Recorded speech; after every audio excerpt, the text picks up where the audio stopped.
On va ouvrir la Bible. J'aimerais le faire avec vous dans l'épître de Paul aux Éphésiens, au chapitre 6. Éphésiens, chapitre 6.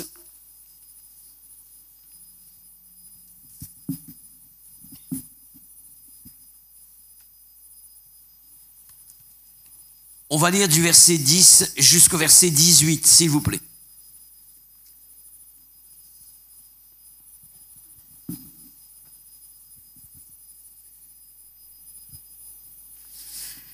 Voici ce que dit ce texte.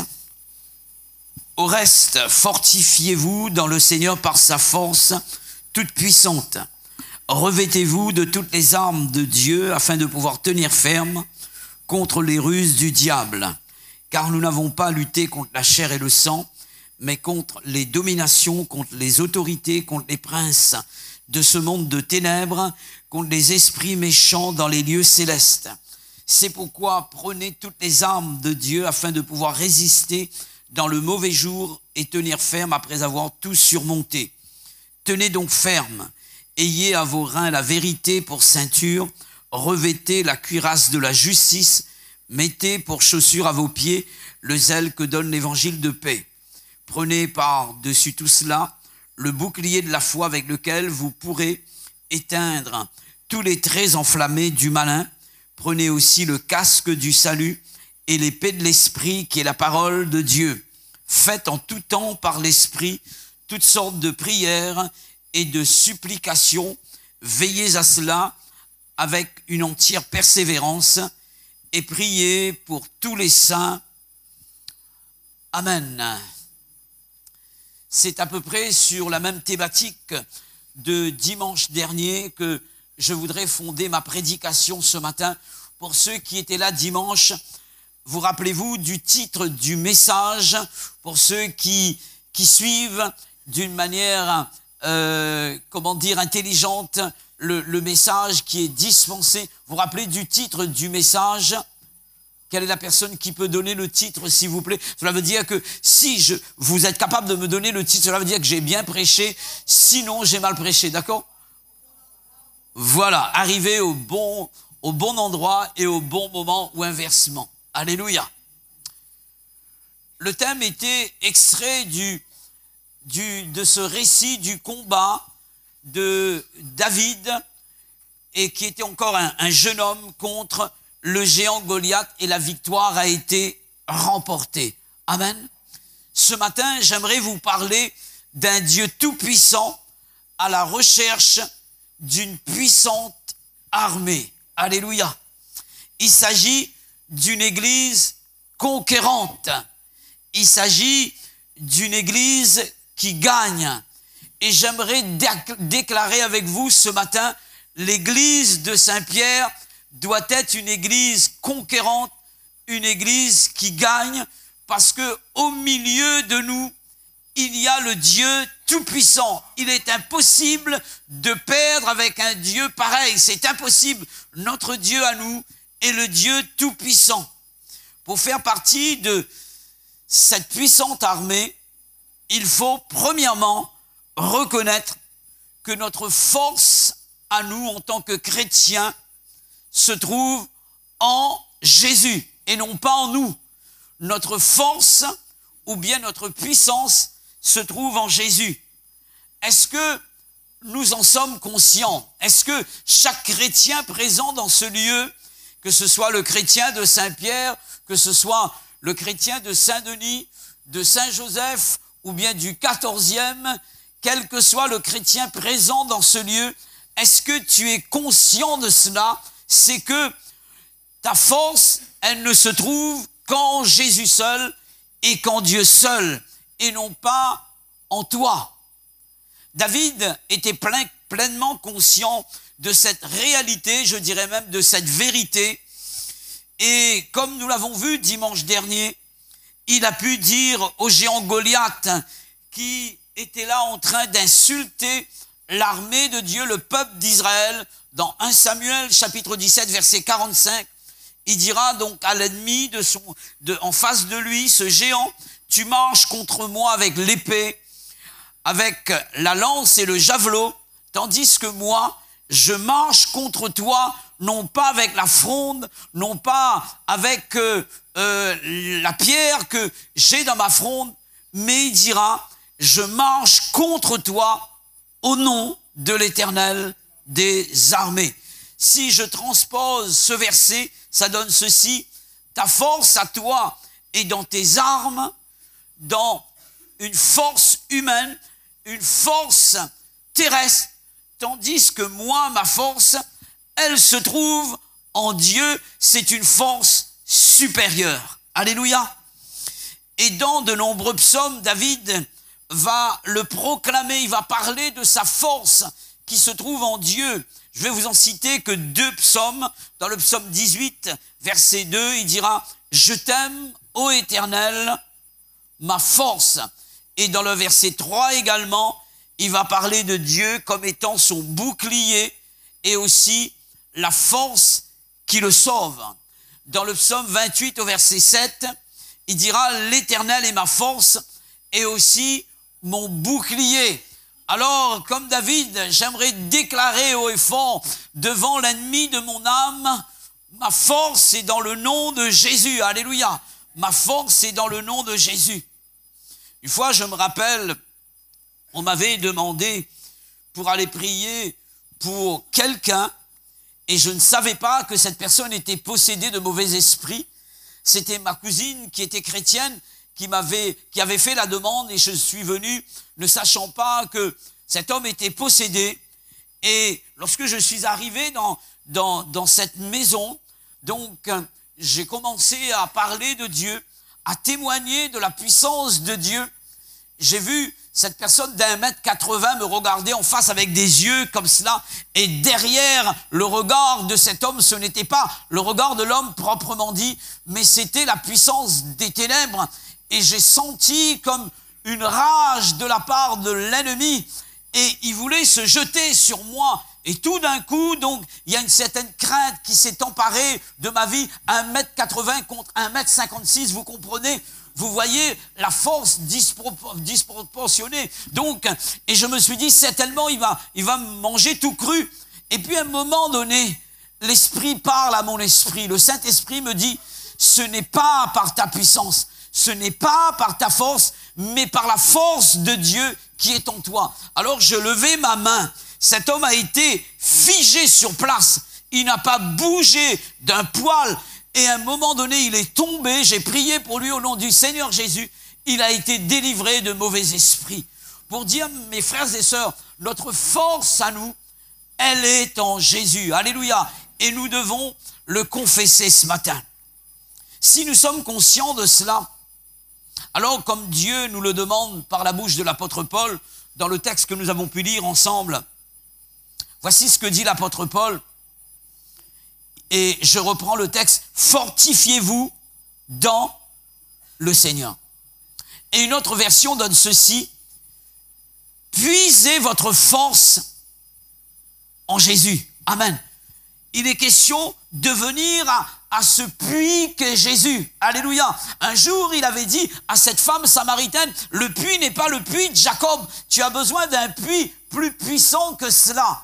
Et il va parler de lui. Il va parler de cette eau qu'il est capable de communiquer, cette vie de puissance. Et il dira, si quelqu'un a soif, dans Jean au chapitre 7, si quelqu'un a soif, qu'il vienne à moi et qu'il boive. As-tu soif de la puissance de Dieu? As-tu soif de la force de Dieu? Alors tu dois venir à Jésus. Tu dois venir puiser ta force en lui. Il s'agit de nous approcher de Jésus, de venir à sa rencontre, de se mettre à sa disposition et je dirais même de se placer sous cette cascade qu'est la présence de Dieu. Et là, nous sommes envahis de sa présence, de son onction, de sa puissance et il nous rend capables d'accomplir des choses au-delà de nos capacités, au-delà de notre pouvoir, parce que le pouvoir que nous recevons de lui est une puissance incomparable, c'est la puissance de Dieu. Et je donne cette image. nous avons, les pasteurs, pour la plupart des pasteurs en ce moment, des voitures électriques.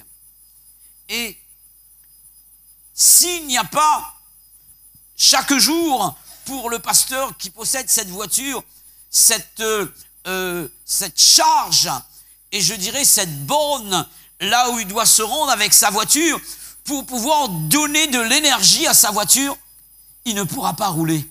C'est impossible. Il n'y a pas de puissance pour faire déplacer le véhicule. Il faut qu'il mette la voiture sous la charge. Et j'aimerais emprunter cette expression. Lorsque je viens vers Jésus,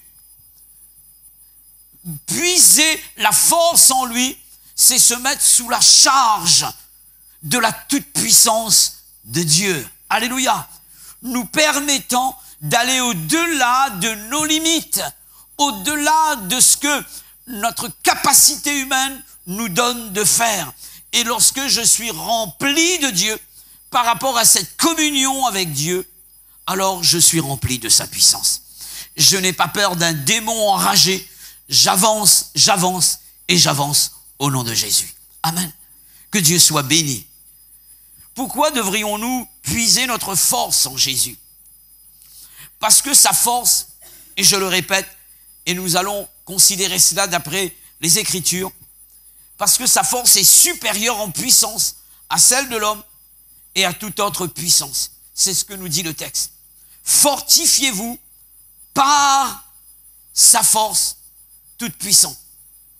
L'auteur aurait pu simplement dire, fortifiez-vous par sa force.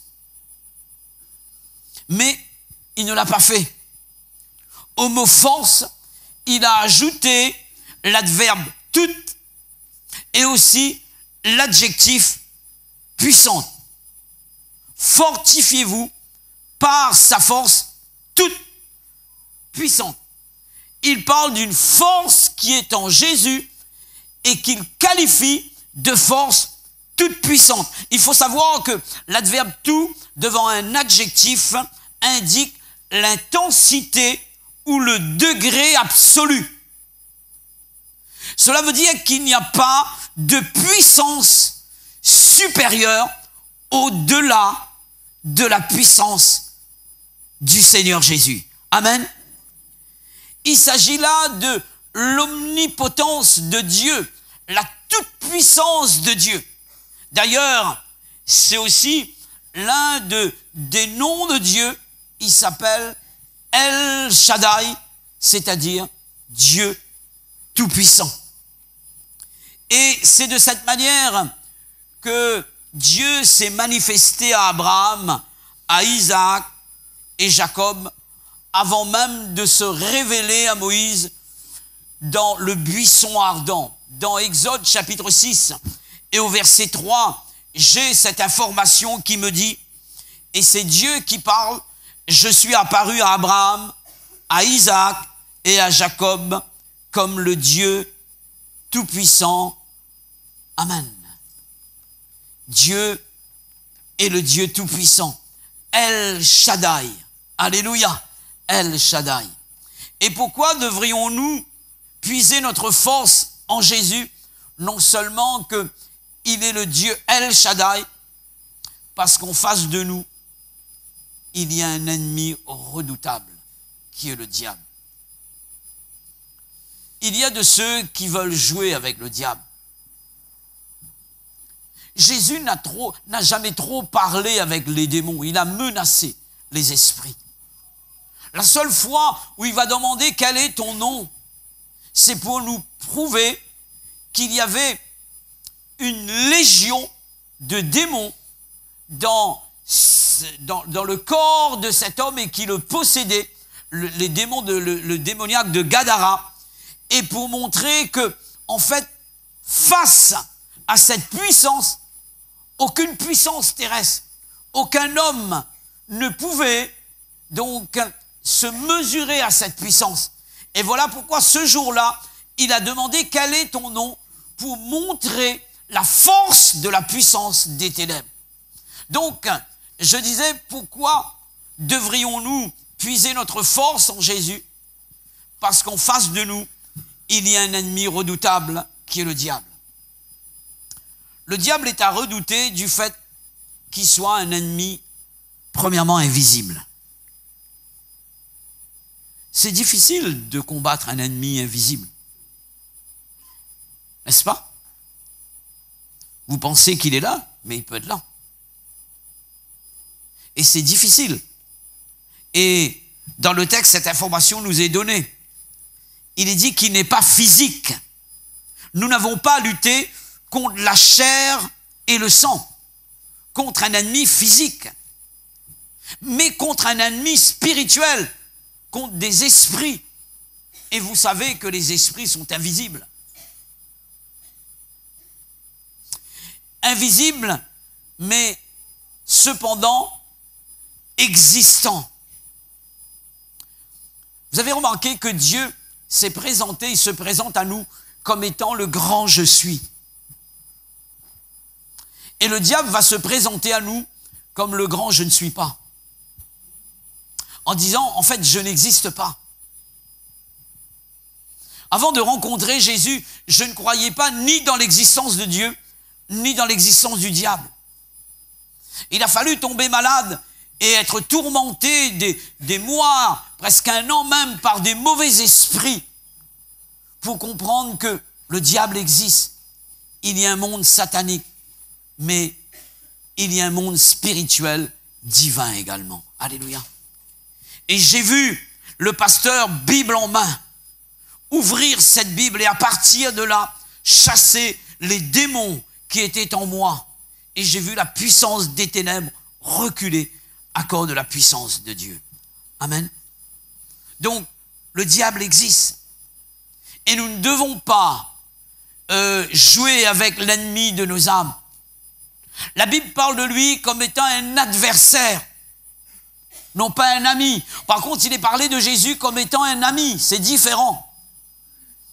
Et nous devons nous comporter vis-à-vis de Jésus comme étant un ami personnel, mais vis-à-vis du diable, comme étant l'adversaire. Un ennemi à combattre. Un ennemi à combattre. Je disais invisible, mais existant réellement. Un ennemi invisible est difficilement repérable, donc difficilement attaquable également. Le diable est à redouter à cause de la composition de son royaume, que la Bible appelle également le royaume des ténèbres. L'apôtre Paul présente son royaume sous ces appellations. Verset 12, domination, au pluriel. Et dans d'autres versions, il est dit principauté, autorité, au pluriel toujours, ou bien puissance. Il est dit prince de ce monde de ténèbres. Et dans une autre version, il est dit les dominations mondaines ou universelles de ces ténèbres. Il règne dans les ténèbres. Il domine le monde sans Dieu. Et il est parlé d'esprits méchants, au pluriel, dans les lieux célestes. Il s'agit là du quartier général des forces du mal qui opèrent sous la terre, sur la terre et dans les régions supérieures à la terre. Notre force et la puissance du diable, je parle de notre force à nous personnellement, sont des forces disproportionnées. Cela veut dire que de par nous-mêmes, nous ne faisons pas le poids. Que nous dit la Bible concernant la puissance de Dieu face à celle du diable? Dans la présentation des armes de Dieu, Paul va bien marquer la supériorité de la puissance de Dieu face à celle du diable. Il dira au verset 11, « Revêtez-vous de toutes les armes de Dieu afin de pouvoir tenir ferme contre les ruses du diable. » Pour parler de Dieu et de l'équipement de Dieu et que Dieu nous communique, l'apôtre Paul va parler des armes de Dieu. Toutes les armes de Dieu. Et il y a ici deux forces qui sont disproportionnées. J'ai parlé de deux forces disproportionnées, notre force à nous et celle du diable. Et ici, il est question de celle de Dieu et celle du diable, d'accord? D'une part, il y a les armes de Dieu qui se dit en grec panoplia. Vous voyez de quoi il s'agit. C'est pourquoi il est dit, prenez toutes les armes de Dieu, toute la panoplie. Et tandis que pour le diable, il est dit les ruses du diable. En grec, les artifices du diable. Moyens subtils destinés à tromper, à induire en erreur, et en fait, c'est exactement comme il a fait dans le jardin d'Éden pour amadouer et toucher le cœur d'Ève. Il est venu par ruse. Et son arme à lui, c'est la ruse, la tromperie, l'imitation, le déguisement même. Et il vient de cette manière. Il vient de cette manière pour essayer de nous avoir. Mais la Bible parle des armes de Dieu, de toute cette panoplie d'armes. Les armes du diable, par rapport aux armes de Dieu, est très fragile. Et sont très fragiles, et très faibles. Et j'aimerais poser la question suivante. Comment vaincre notre ennemi, le diable? La Bible est claire ici. Il est dit, en utilisant toutes les armes que Dieu a mises à notre disposition. Il est question de prendre toute la panoplie d'armes et non pas quelques armes seulement.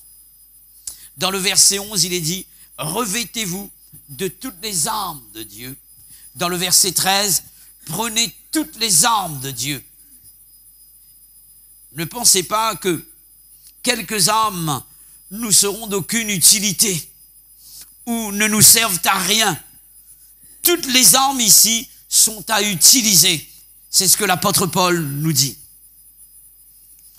Je n'aurai pas le temps de développer avec vous ce matin le fonctionnement des armes spirituelles ici et aussi le maniement de ces armes-là.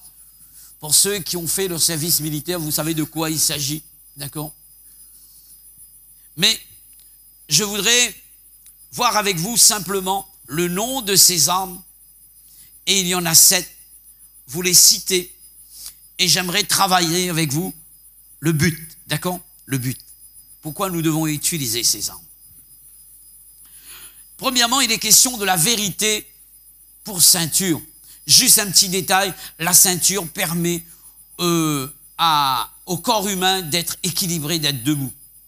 Et lorsqu'il est parlé de vérité ici, il n'est pas question de la parole de Dieu. La parole de Dieu, c'est l'épée de l'esprit, d'accord? Et l'apôtre Paul n'aurait pas donné deux mêmes armes, vous comprenez? Donc, la vérité parle de vérité de la personne qui est sincère, qui est vraie, de la personne qui n'est pas fourbe, de la personne qui n'est pas double. Il n'est pas question de duplicité, il est question d'une personne qui est vraie. Et il est dit, nous devons avoir pour ceinture la vérité. Nous devons être des personnes vraies. Nous devrions être capables de regarder quelqu'un en face, dans le blanc des yeux, parce que tout simplement, nous sommes vrais. Et Dieu nous appelle à être vrais. Notre communion avec Dieu, la communion avec Dieu est possible que si nous sommes sincères, que si nous sommes vrais. Et Dieu connaît les personnes vraies. Dieu connaît les personnes vraies. Et il est question de cela. Je suis déséquilibré spirituellement parlant si je ne suis pas vrai. Si je fais un petit dans le dos de quelqu'un, si je fais à quelqu'un un coup bas, je ne suis pas vrai. Je ne suis pas vrai. Et Dieu connaît ceux qui lui appartiennent. Ensuite, il est parlé de la justice. C'est la cuirasse. Et la cuirasse, elle est là pour nous protéger au niveau du cœur. Je parle de l'organe maintenant physique, le cœur, cette pompe qui est là, d'accord? Ensuite, je vais parler dans le domaine spirituel. C'est la même pensée qui est exprimée. Et nous sommes capables de protéger notre cœur. Il y a cette cage qu'on appelle la cage thoracique permettant de protéger le cœur parce que c'est l'organe sensible de l'être humain. Et je parle maintenant du cœur, non pas de la pompe ici, non pas de l'organe, mais de notre partie sensible de notre être, qui nous permet d'avoir des émotions, des sentiments, des désirs. Et le diable va nous attaquer à ce niveau-là, au niveau du cœur. Car notre relation avec Dieu, c'est une relation de cœur, une relation d'amour. Et lorsqu'il touche le cœur de l'homme, alors il atteint l'homme. Le cœur doit être changé et l'homme est changé. La société ne changera pas si le cœur de l'homme ne change pas. Et qui est la personne capable de changer un cœur si ce n'est Dieu? Amen. Et la cuirasse de la justice doit être placée là. Ce cœur-là doit être juste. Et je dois protéger mon cœur. Ensuite, il est parlé du zèle que donnent les chaussures de l'évangile. Lorsque, donc, nous portons ces chaussures-là, alors nous sommes enthousiasmés, emportés par Dieu. Il est question de ce travail, de cette personne qui court, qui est pressée là, et parce que le temps est difficile. Ensuite, il est parlé de la foi, le bouclier de la foi. La cuirasse, elle est là. Le bouclier me permet de défendre ma tête, de défendre tout mon corps, et je déplace le bouclier. Le salut, et parler du salut comme étant le casque, c'est à ce niveau. J'aurai l'occasion de ma conclusion de vous laisser la pensée. Je parlerai de la guerre au niveau des pensées. Ensuite, il y a sixièmement la parole qui est l'épée de l'esprit. Jésus l'a utilisée face à l'ennemi dans le désert. Il est écrit. Et la dernière arme, c'est la septième arme, la prière. Amen. La prière. Juste, j'ai eu le temps de citer ces armes-là. Je ne vais pas faire le développement ici, mais j'aimerais vous parler maintenant. Dans quel but devrions-nous utiliser ces armes spirituelles? Premièrement, afin de pouvoir tenir ferme. Amen. Tenir ferme.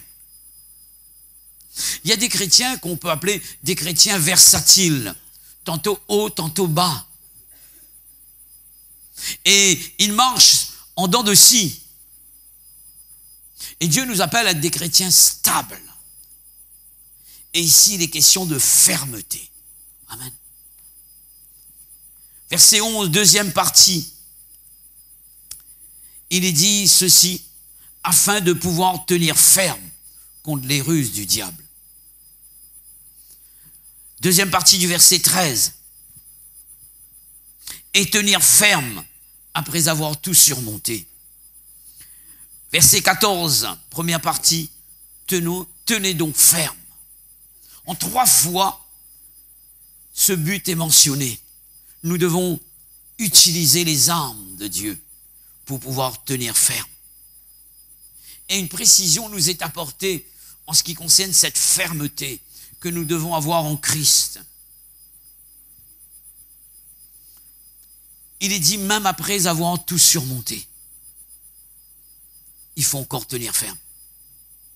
Cela veut dire que on peut avoir l'impression d'atteindre le but, d'avoir tout surmonté, mais le but ici-bas ne sera jamais atteint.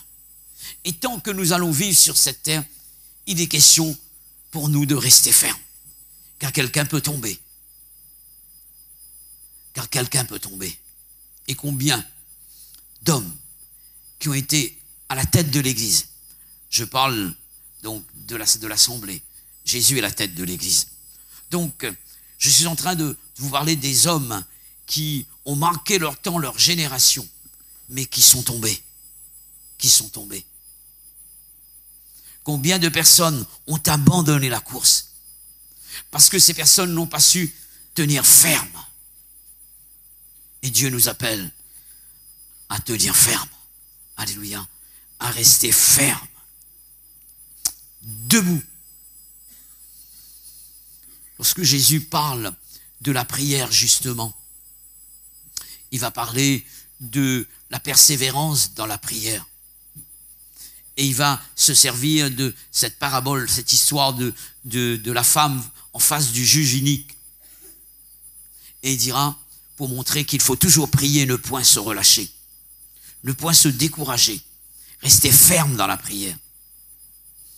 Et à la fin du message, de la parabole, il dit ceci, lorsque le Fils de l'homme viendra, il ne dira pas, trouvera-t-il des hommes qui prient sur la terre?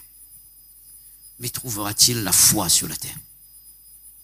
Car des hommes qui prient, il y en a beaucoup.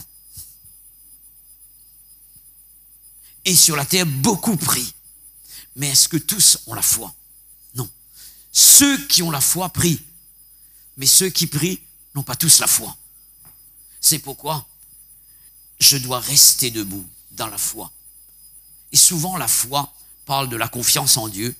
Mais lorsque l'apôtre Paul développe les épîtres, nous nous rendons compte qu'il est question de la saine doctrine également.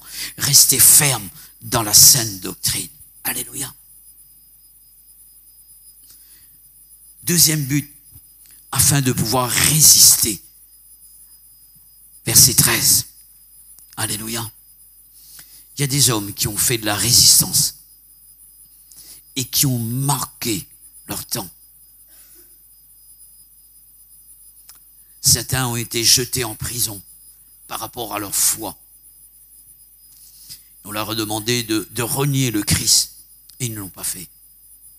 C'est des personnes qui ont pu résister. Il y a des hommes qui ont marqué l'histoire, qui ont été jetés en prison. Vous avez entendu de l'histoire de Nelson Mandela. Des hommes qui ont défendu leur pays par rapport à la résistance. Dieu a besoin de chrétiens matures, fermes, capables de résister. Alléluia. Capables de résister. Nous devons résister à la tentation. Nous devons résister à toutes les propositions machiavéliques venant de l'adversaire. Nous devons être capables de nous tenir en face de l'ennemi et de lui dire, je ne mange pas de ce pain-là, parce que ce n'est pas le pain de Dieu. Je ne mange pas des coloquintes. Ça peut ressembler à des concombres, mais ce sont des fausses concombres. Et Dieu nous appelle à savoir discerner ce qui est bon, agréable et parfait. Et le temps dans lequel nous vivons, c'est un temps de confusion. Et nous avons besoin de savoir où c'est qu'on met nos pieds, de façon à être dans la vérité. Et il faut résister, mes frères et sœurs, à toutes les formes de messages qui nous entraîneraient loin du plan de Dieu et de la doctrine de Christ. Alléluia. Et hier, on était au tampon pour la remise des diplômes des 3 sessions d'étudiants. Donc, depuis 2019, on n'a pas pu remettre les diplômes. Et il y a eu 2019, 2020, 2021, non, 2020, 21, 22. Donc, on a remis les diplômes à toutes ces sessions. Et combien de jeunes, de moins jeunes même. J'ai vu une dame d'un certain âge, une sœur, venir récupérer son diplôme. Et je disais aux frères, mais c'est extraordinaire de voir des personnes d'un certain âge encore avec dans le cœur le désir d'apprendre, d'être toujours dans une formation continue. Et pour vous dire que ces personnes ne veulent pas, excusez-moi l'expression, qu'on leur fasse avaler des couleuvres. Et nous avons besoin de rester fermes dans la vérité. Amen. résister. Troisièmement, pour éteindre les traits enflammés du malin. Amen. Les traits enflammés du malin. C'est ce qui est écrit au verset 16. Nous sommes capables d'éteindre, à cause de ces armes spirituelles, les traits enflammés du malin. Cela veut dire que le feu ne nous brûle pas. Et le feu nous parle des preuves, des difficultés. Au contraire, lorsque nous passons par le feu, ce qui est précieux en nous va sortir. L'or est épuré par le feu. Alléluia. Alors, n'ayons pas peur des épreuves. Quelle que soit l'épreuve, nous devons avancer à contre-courant. Et Dieu est avec nous. Dieu est avec nous. Car il est le Dieu tout-puissant. Je vais conclure, mes frères et sœurs, par ces deux versets de 2 Corinthiens chapitre 10, versets 4 à 5. Je lirai pour vous. Voici ce que dit l'apôtre Paul. Les armes avec lesquelles nous combattons ne sont pas charnelles. Qu'est-ce que vous auriez dit après avoir dit que les armes avec lesquelles nous combattons ne sont pas charnelles? Moi j'aurais dit, mais elles sont spirituelles, non? Ça colle pas? Dieu ne parle pas comme nous. Les pensées de Dieu ne sont pas nos pensées. Logiquement, j'aurais dit cela. Mais l'apôtre Paul dira non, inspiré par le Saint-Esprit. Il va pas parler de la nature de l'arme, des armes avec lesquelles nous combattons. Il va dire, les armes avec lesquelles nous combattons ne sont pas charnelles, mais elles sont puissantes. Amen. Il va parler de la force des armes, non pas de la nature des armes, de la force de l'arme. Mais elles sont puissantes. Par qui? Par la vertu de Dieu, par Dieu, pour renverser les forteresses. Et de quoi s'agit-il lorsqu'il est parlé de forteresse? Nous renversons les raisonnements et toute hauteur qui s'élève contre la connaissance, contre la doctrine, contre la connaissance de Dieu. Et nous devons nous élever. Et les armes de Dieu nous permettent de nous élever contre toute hauteur et tout raisonnement, toute pensée qui serait là pour s'opposer à la connaissance, la vraie connaissance, la connaissance qui vient de Dieu. Et nous devons amener toute pensée captive à l'obéissance de Christ. Amen. Il est question ici de la guerre des pensées. Et l'ennemi de nos âmes viendra nous attaquer ici. Pour ne pas dire ici. Parce que d'où viennent les pensées? Les pensées viennent du cœur. Pourquoi avez-vous de telles pensées dans vos cœurs, dira Jésus. La science dit que la pensée est ici. Et Jésus dit que la pensée est ici. Alléluia. Donc, il est question d'un combat spirituel avec des armes puissantes nous permettant de renverser toute pensée qui s'élève contre la connaissance de Christ. On appelle ça les forteresses. Je vais vous poser une question. Lorsqu'il est parlé de la pensée de Dieu, c'est quoi? C'est sa volonté, d'accord? La pensée de Dieu, c'est sa volonté. C'est son plan. Ce sont ses desseins. Ce sont des mots synonymes. Lorsqu'il est dit ici, toute pensée qui s'élève contre la connaissance, c'est la pensée de qui d'après vous? La pensée du diable. Donc c'est sa volonté. C'est son plan. En combattant les pensées du diable qui viendraient m'assiéger, je combats la volonté du diable et ses plans. Alléluia. Ses desseins. Et la Bible nous fait comprendre que toute arme forgée contre nous n'aura aucun effet. Amen. Parce que notre Dieu est tout puissant. Son armée doit être une armée puissante. J'aimerais demander aux musiciens de bien vouloir se placer, s'il vous plaît. J'aimerais prendre ce chant avec vous. Dieu a une armée qui se lève. Et cette armée, c'est l'Église. Et chaque chrétien est un soldat entièrement à part, c'est-à-dire consacré, mais à part entière également pour la cause du royaume de Dieu. Alléluia. Et tu es ce soldat ce matin. Alléluia. On chante avec les frères ensuite. Je vais demander déjà à ceux qui doivent préparer la Sainte Seine de se mettre en place, s'il vous plaît. Alléluia. Gloire à Jésus. Gloire à Dieu. Seigneur, merci pour ta merveilleuse parole. Merci de l'avoir déposée dans nos cœurs. Merci de nous permettre d'être cette armée qui va se lever pour contrecarrer les plans de l'ennemi et accomplir les plans de Dieu.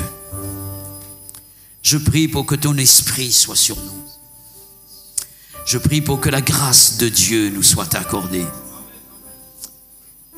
Seigneur, donne-nous comme cette armée à nous lever comme un seul homme pour pouvoir combattre pour nos frères, pour nos sœurs, pour notre ville, pour notre pays, pour le monde entier. Nous voulons former cette armée pour le Seigneur. Alléluia.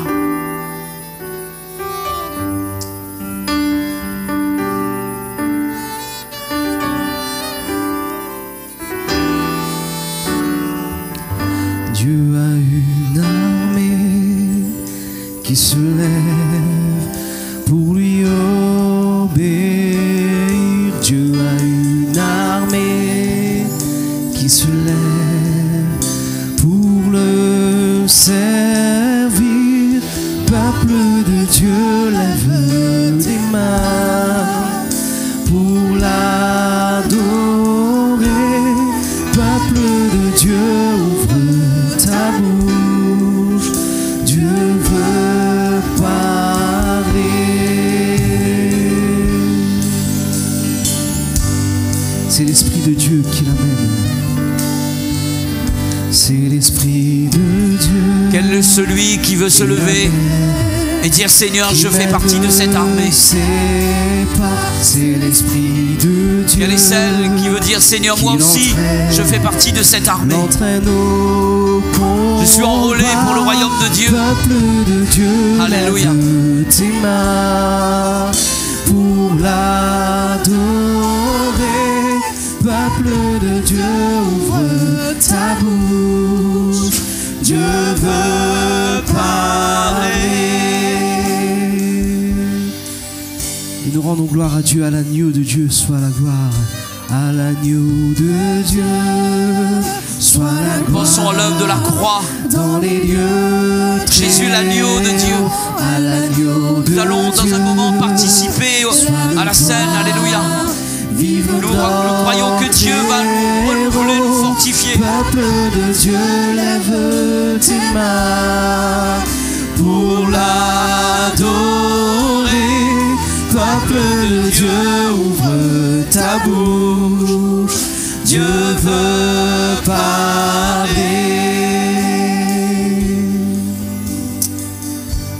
Alléluia, Seigneur. Seigneur, bénis ce temps de partage que nous vivons avec toi. Permets que ce matin, Seigneur, tu renouvelles de ton esprit tous ceux qui se sont mis debout, croyant qu'il est un instrument par lequel la gloire de Dieu va se manifester, sa puissance sera révélée, son plan sera exécuté. Seigneur, nous sommes ces canaux par lesquels, oui, la main de Dieu sera à l'œuvre pour accomplir de grandes choses, nous le croyons. Nous déclarons pour cette Église un renouvellement à tous égards, une visitation puissante de l'Esprit de Dieu.